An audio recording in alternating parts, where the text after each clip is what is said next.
안녕하세요. 반갑습니다. 소선지서 스가랴 강의를 진행하는 한상인 목사입니다. 저는 2교구와 6교구를 섬기고 있습니다. 오늘은 스가랴서를 여러분들과 함께 살펴보려고 합니다.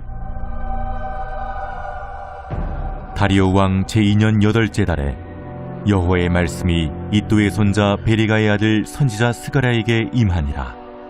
이르시되 여호와가 너희의 조상들에게 심히 진노하였느니라. 그러므로 너는 그들에게 말하기를 만군의 여호와께서 이처럼 이르시되 너희는 내게로 돌아오라. 만군의 여호와의 말이니라. 그리하면 내가 너희에게로 돌아가니라. 만군의 여호와의 말이니라.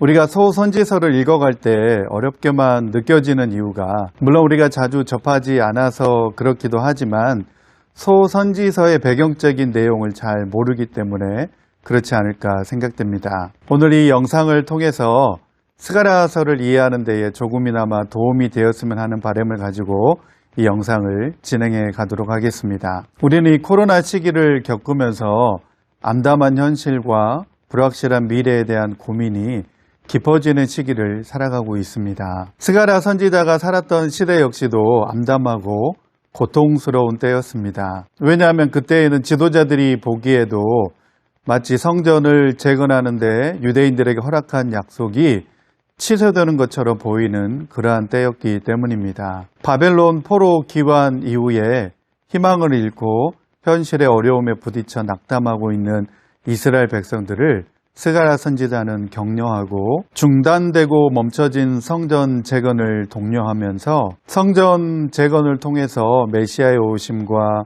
하나님 나라에 대한 메시지를 전하고 있습니다. 그래서 오늘 우리는 이 스가랴서를 읽으면서 이 역사의 주관자 되시는 하나님을 경험하고 만날 수 있습니다. 그러면 이제 스가랴서의 배경적인 내용을 살펴보면서 스가랴서를 좀 더 알아가도록 하겠습니다. 예언자 학개와 마찬가지로 스가랴 선지자는 바벨론에서 예루살렘으로 돌아와 살고 있는 유다 사람들 가운데서 활동을 했습니다. 히브리어 스가랴의 뜻은 여호와께서 기억하신다 또는 여호와께서 기억하셨다라고 하는 의미를 가지고 있습니다. 우리말로 스가랴라고 하는 이 제카라이아는 구약에서 29명이나 이름을 지을 정도로 유대인들에게는 흔한 이름이었습니다. 스가랴의 할아버지는 처음 바벨론에서 돌아온 사람들 중에 제사장의 우두머리라고 소개하고 있습니다. 스가랴의 아버지는 베레가로 이 이름이 성경에 등장하다가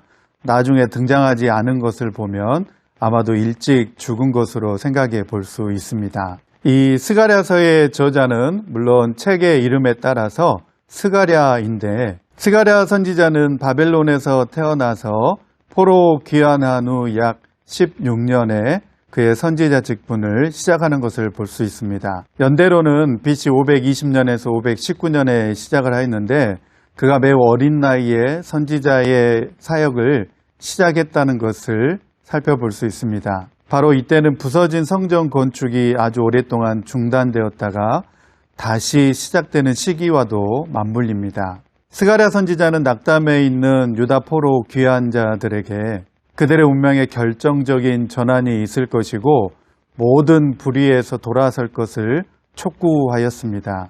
스가랴 선지자는 거듭거듭 이전 예언자들의 예언과 비유를 이끌어 쓰면서 말씀을 전하였습니다. 이런 말씀으로 스가랴 선지자는 동포들이 내면적인 위기를 넘어서도록 도왔습니다. 스가랴서에 보면 스가랴가 예언한 두 인물이 나오는데 한 명은 정치 지도자이고 또 한 명은 종교 지도자입니다. 그래서 스가랴는 이 예언에 해당되는 인물이 가까운 현실 안에 드러날 인물이라고 생각을 했습니다. 바로 이러한 사람으로 추측되는 인물은 바하사의 중앙정부가 총독으로 임명한 수룹바벨이라고 생각하였고 바로 이 사람이 앞으로 나타날 구원의 왕으로 생각하기도 하였던 것 같습니다. 하지만 이러한 스가랴 예언과 환상은 앞으로 다가올 메시아에 정확하게 연결되고 있습니다. 자, 그러면 이제 스가랴의 구조를 살펴보면 스가랴서는 총 14장으로 되어 있습니다.